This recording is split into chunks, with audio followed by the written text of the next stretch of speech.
Panoorin nyo ng mabuti to mga idol. Inangasan ba naman ang ating kababayan? Tingnan nyo. Pero sa mismong laban mga idol, bagsak ang kalaban. 1-2 combination. Ito pa mga idol, bata pa lamang to, 19 years old, pero pang world champion na ang galawan.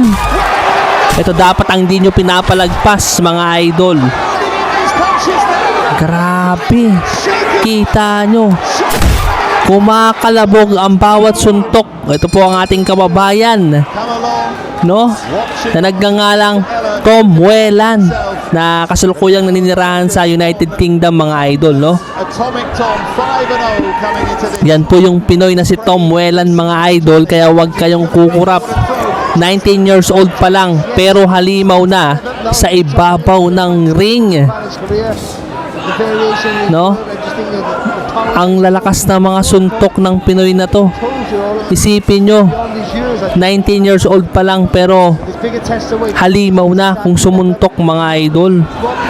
Pwede kaya to itapat kay Naoya Inoue mga idol? Pambato natin to sa featherweight division mga idol, na may alias Atomic. At ang kalaban niya rito ay si Darwin Martinez mga idol. Kaya naman papapalaban din dito si Tom Whelan mga idol. Huwag kayong kukurap mga idol. Napaka-importante ng laban na ito. Grabe, yan po yung naka-white gloves. Yan po yung ating kababayan na si Tom Whelan. Kasalukuyan ang naninirahan sa United Kingdom. Pero isang Pinoy din po yan mga idol. Matangkad, may height na 5'8". Tatingin nyo, pwede bang maging world champion to? Itong batang to mga idol. Paki-comment sa comment section mga idol. Grabe. Anong pwede niya pang i-improve? Yung mga kamao nito talagang matindi, may lakas, may powerful talaga. Tingnan nyo, niyabangan ba naman ang ating kababayan? Naisip fight lang daw ang Pinoy na to, pero hindi niya akalain na may lakas ang ating kababayan. Kasi sa boxing mga idol, hindi lang pwedeng power lang eh. Kailangan may skills ka dyan. Kung paanong diskarte mo, kung paano ka mag-diskarte sa ibabaw ng ring, no?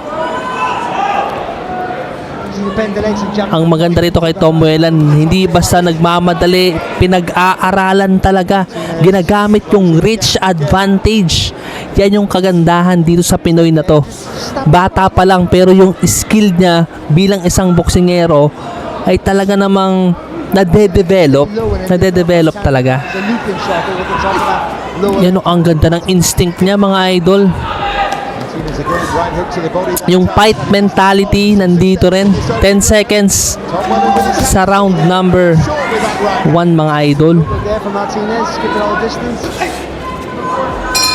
Okay, dito tayo sa round 2. So round 1, nagpakitang gilas na agad ang ating kababayan. Kaya dito sa round number 2, wag kayong kukurap. Schedule for round number 4. Itong laban na to mga idol, yung promotion natin na 1xbet, no? Nasa comment section, maraming pumaldo mga idol nung laban ni General Casimero versus Luis Neri, no? Kaya naman baka ikaw na ang susunod na pumaldo. Nasa comment section yung link idol. Baka naman, no? Pindutin mo lang dyan, mag-register ka lang, no? Kung sa palagay mo yung prediction mo okay, pwedeng pwede. Dito na tayo kay Tom Whelan.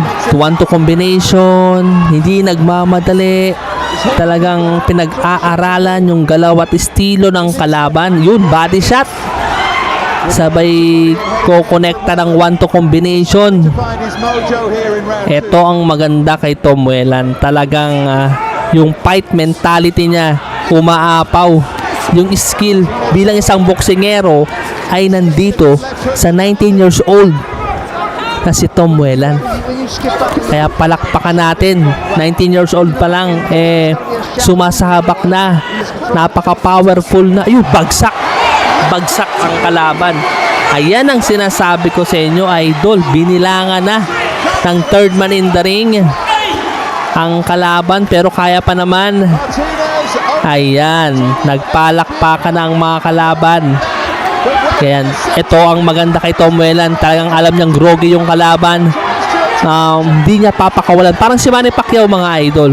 Kaya naman, paki-like and share kung nagustuhan mo tong video na ito. Paki-like, i-like mo na tong video, mga idol.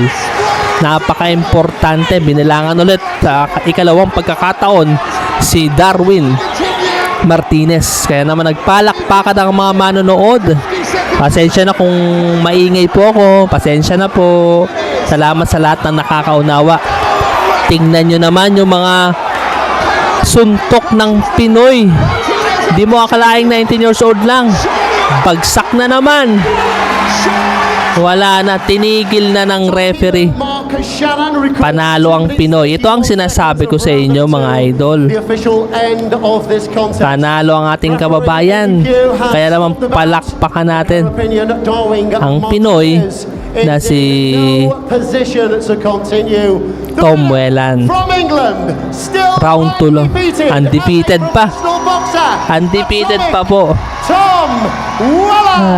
Okay. Idol, palakpakan, pakishare and like ng video na to. Maraming salamat po. Thank you. Sa tuwa, mga idol, dahil nakuha lang naman niya ang WBF Asia Pacific Lightweight Champion. Grabe, tignan niyo yung ginawa ng Pinoy sa kalaban. Pinano na yung towel, mga idol. Ibinato na yung towel. Wala na. Grabe, nakakatakot yung ginawa ng Pinoy. Ito nga pala ang ating kababayan na nagmula pa sa Sablayan, Mindoro, na si Rodney Rapul. Pambato natin sa lightweight division, mga idol. At ang makakalaban dito ng Pinoy ay isang Australian na undefeated na si Tyson Lantry.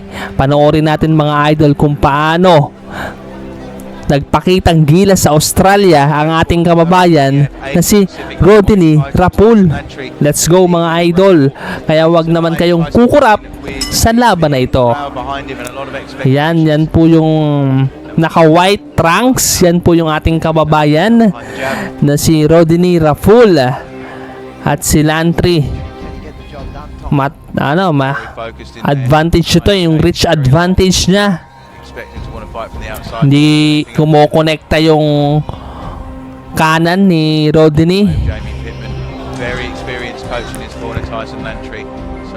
Very experiencado yung kalaban, mga idol. Kaya naman hindi biro po ang makakalaban dito ni Rodney Rapul.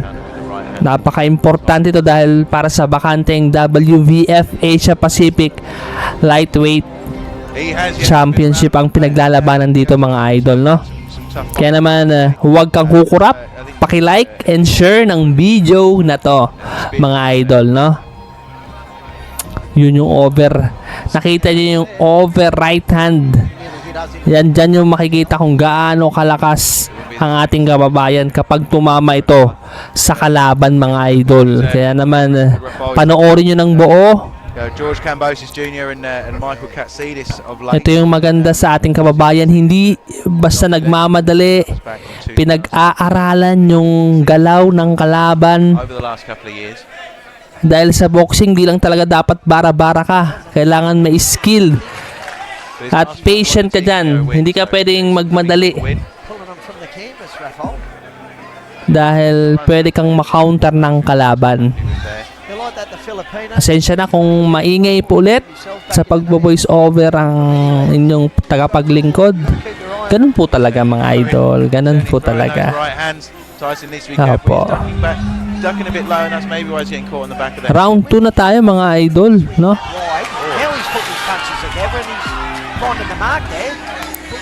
Dito tayo sa round 2 ng kanilang bakbakan.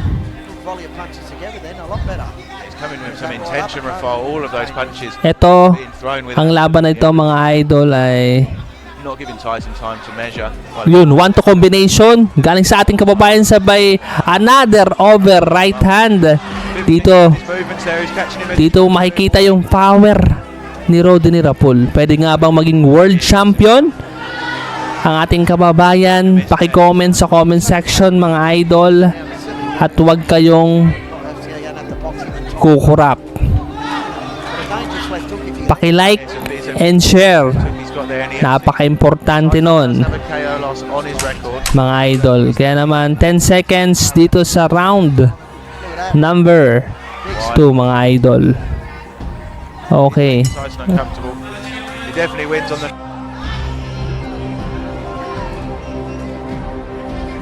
He's throwing every punch with bad intentions at the moment. Good movement there. Tyson is shaping him up, turning him round. Tyson's going to double up, triple up that jab.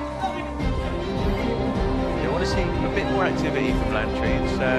He's slowed down since the opening couple of minutes. The first round. That's a big over. Sa ating kababayan na si Rodney Rapul, over right hand. Jumping in, throwing everything at him. Grabe, nagwala na dito sa round number 3 ang ating kababayan. Too easy.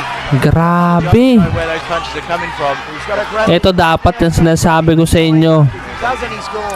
na hindi nyo dapat We pinapalagpas. know how long a round can be when you're struggling like this. Raffol just needs to put some Yung punches together. kita nyo yung kanan niya mga idol, nakakatakot oh. He's Step gone. back. Will Solis is having a good look in there. Grabe yung kanan ng ating kababayan. Said Tyson Landry. He is all over Oh. the place at the moment. And Kahit yung kaliwa mga idol talagang great left hook. groggy yung kalaban mga idol. Legs back at Yung all. pambato ng Australia Oh, a big ay naging parang tune-up fight lang sa ating kababayan. Ibang klase pala tong si Rodney Rapul. Ilista nyo na yung pangalan niya mga idol. side. Pwede maging world champion balang araw ang Pinoy na to. No? Ano pang pwedeng i-improve? Tyson wants to Pero kasi yung power malakas eh. Yung over He's down again. A big shot. bagsak ang kalaban mga idol. Tyson looks at his corner. Jamie Grabe. good advice there, telling him to stay down for the 8 count. Hindi basta-basta pala tong kalaban. Ang Pinoy na to mga idol. Kaya naman kung nagustuhan mo tong video na to, paki-comment sa comment section. Talagang Another right hand connect. Body shot from Raffol. Is he starting to slow down? Is he put too much into Boog. this round? grabe, kita nyo yun mga idol. Tapos yung stamina niya mga idol talaga namang Stalking another right hand. umaapaw yung Very stamina comfortable. The legs look ng good. ating kababayan. Kaya naman Trying to get his timing in, but there's a big left hook. yung bawat kombinasyon talaga namang grabe. Ito dapat ang hindi nyo pinapalagpas mga idol. Yung mga gantong laban talaga namang mapapabilib ka at hindi manghihinayang dahil napanood mo na ito mga idol. Just looking to cling on for the final few seconds. A big hit here. Okay, round 2 pala yun kanina. Round 3 tayo mga idol. Oh. Ito ang sinasabi ko sa inyo mga idol. Be staying on the outside if I was Landry. You don't want to be anywhere near those overhands or those hooks. So balik tayo mga idol. Ito na. And it's it. Jabs and 1-2. Groggy pa po yung kalaban mga idol. Groggy pa. For the longer fighter. You get up on your toes with what Tommy did. Tingnan natin kung, Probably out on kung tatapusin na ba dito ng Pinoy. Pero And he looks uncomfortable. grabe, tinapo na yung white towel eh. Hinahagis na. Ibig sabihin nun, tinigil na ng kampo ni Tyson Landry yung laban. Nangingiyak-ngiyak talaga yung Pinoy. Mangiyak-ngiyak yung Pinoy dahil bagong HWBF Asia Pacific Lightweight Champion po ang ating kababayan na si Rodney Rapul. Tuwang-tuwa talaga dahil natalo niya ang pambato ng Australia. Kita nyo naman. Kung nagustuhan mo, pakishare ng video at huwag nyo kakalimutan